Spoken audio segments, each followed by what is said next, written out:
নবীর যুগে হলে কেমন হতো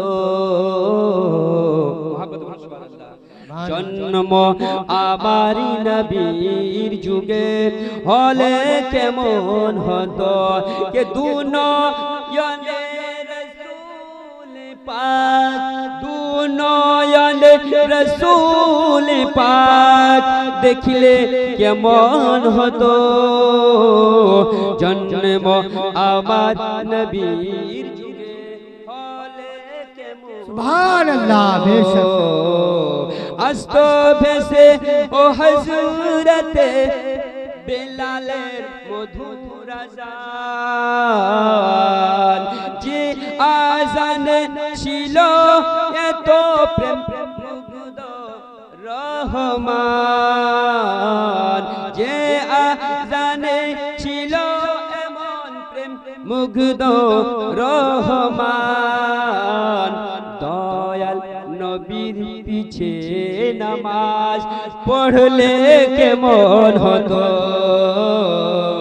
জন্ম আবার নবীর যুগে হলে কেমন হতো দিনে কত আলোচনায় থাকিতাম আমি অধম সামনে রাসূল পাক হতো পাশে সাহাবাগণ আবু বকর ওমর উসমান আলী সঙ্গী হলে কেমন হতো জন্ম আমার নবীর যুগে হলে কেমন হতো বলুন সুবহানাল্লাহ আলী বলতেছেন নবী গো 3 দিন হয়ে গেল আমি কিছু খাই নাই গো নবী শরীরে কোনো আমার শক্তি নাই নবী আমার মুজিজাওয়ালা হাত নিজের হাতখানা আলীর চেহারার দিকে ফিরিয়ে দিলেন শরীরের দিকে ফিরিয়ে দিলেন আলী বলছেন নবী গো আমার 40 জন তরুণ যুবকের শক্তি চলে আসলো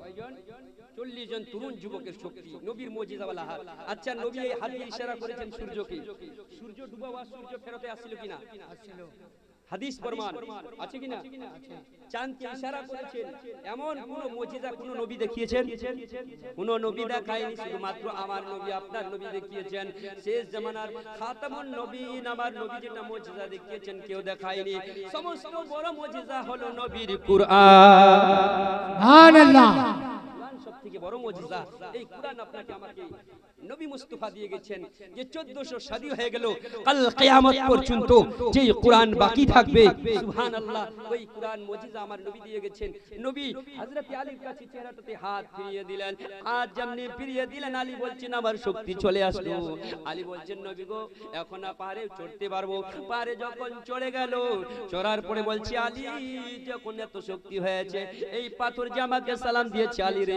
এই পাথরখানা তুমি একটু সরিয়ে দাও আলী সঙ্গে সঙ্গে পাথরখানা যেমনি সরালেন যেমনি সরিয়ে দিলেন দেখতেছেন ওই পাহাড়ের ভিতরে গুহার ভিতরে সোনা হীরা মানি মুক্তা আর সমস্ত কিছু মুদ্রা ভরপুর রয়েছে সুবহানাল্লাহ বেশক বলে আলী আজকে আমি নবী মুখতারে কুল আমাকে আল্লাহ পাক দোনো জান খাজানার মালিক করে দিয়েছে এই আলী শুধু তাই নয় রে আলী তুমি 3 দিন ভুকা আছো আমি নবী 7 দিন ভুকা আছি আমি ইসলাম প্রচার করতেছি আল্লাহর দ্বীনকে ওয়াদানিয়তকে প্রচার করতেছি রে আলী এই আলী আজকে আমি নবীর কাছ থেকে তুমি যদি নিতে চাও সব কিছু নিয়ে নিতে পারো কিন্তু আলী তুমি দুনিয়াতে যা কিছু নিতে চাইবে তাই পাবে কিন্তু আলী রে তুমি দৌলত চাও না আমাকে চাও আলী সঙ্গে সঙ্গে বলেছিলেন নবী ইয়া রাসূলুল্লাহ হাবিবাল্লাহ ইয়া রাসূলুল্লাহ হাবিবাল্লাহ নবী গো আমি ধন চাই না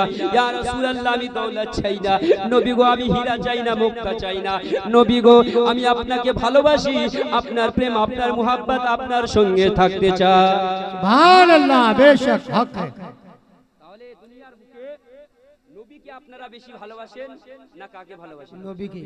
বেশি ভালোবাসতে কাকে হবে? নবীকে। আমার জানের থেকে লা ইউমিনু আহাদুকুম হাত্তা কুনা হাব্বা ইলাই মি ওয়ালিদিহি ওয়া ওয়ালাদিহি ওয়ান নাসি আজমাইন। তোমরা ততক্ষণ পর্যন্ত মুমিনে কামিল হতে পারবে না যতক্ষণ পর্যন্ত নিজের মা বাবার চেয়ে, নিজের আত্মীয় স্বজনের চেয়ে, নিজের জানের চেয়ে নবীর প্রেম, নবীর মুহাব্বত তোমাদের দিলে বেশি না হয়ে যায়। সুবহানাল্লাহ। বেশক। বেশি হতে হবে। তো বিরাদার মুআজ্জাজ গ্রামবাসী শুনেছে? তিনটা চাই আছে। গ্রামবাসী শুনে। ঠিক আছে বিরাদার, আমি আয়াতে কারিমা তেলাওয়াত করেছি। কে সাজায়া পূজাইয়া দে মোরে সজনী তোরা, আতর গোলাপ ছিটিয়ে দে মোরে। আল্লাহু আকবার। কলি পাতা গরম জলে, কলি পাতা গরম জলে, কলি পাতা গরম জলে আদর করে গোসল। আমায় আমায় আতর গোলাপ ছিটিয়ে দে মোরে সজনী তোরা, সাজায়া গোজায়া দে মোরে। মহব্বতে বলুন সুবহানাল্লাহ। এত রঙ্গ এত বাহার পরনে সরণে তোমার। আজকে দুনিয়াতে না জানি নিত্য নতুন কাপড় আলমারিতে ভরা আছে, কিন্তু মরে যাওয়ার পর কোন কাপড়? সাদা কাপড়। সাদা কাপড়। ও গো এত রঙ্গ এত বাহার পরনে সরণে তোমার। আচ্ছা বেরাদার বাবাজিরা ভাইরা, কাপড়ের উপর কাপড় নিলে এটা কি ফজুল খরচি কিনা? মা বোনরা বেশি করে এটা, কিন্তু না মা বোনরা তোমরা এটা করিও না। ফজুল খরচি যদি করো এটা হিসাব দিতে হবে আপনাকে আমাকে। সংসারে একটা পুরুষ কতটা মেহনত পরিশ্রম সংসারের জন্য করে, আর মা বোনরা অপুচ আপনারাও যারা ওই রকম আছে নষ্ট ফজুল খরচা করা, এটা শয়তানের কাম, তাই কিনা? শয়তানের ভাই। আর আমার নবী মুস্তাফা রমজান মাসে আপনি যত খান, যত বেরাদার আপনি খরচ করেন, সেটাতে সওয়াব পাবেন। বলেন সুবহানাল্লাহ। হিসাব কিতাব হবে না। কই বলছেন এত রঙ্গ এত বাহার পরনে সরণে তোমার, আমায় সাদা কাপড় পরিয়ে দে মোরে সজনী তোরা, আতর গোলাপ ছিটিয়ে দে মোরে। ভাই বন্ধু আপন জনা সঙ্গে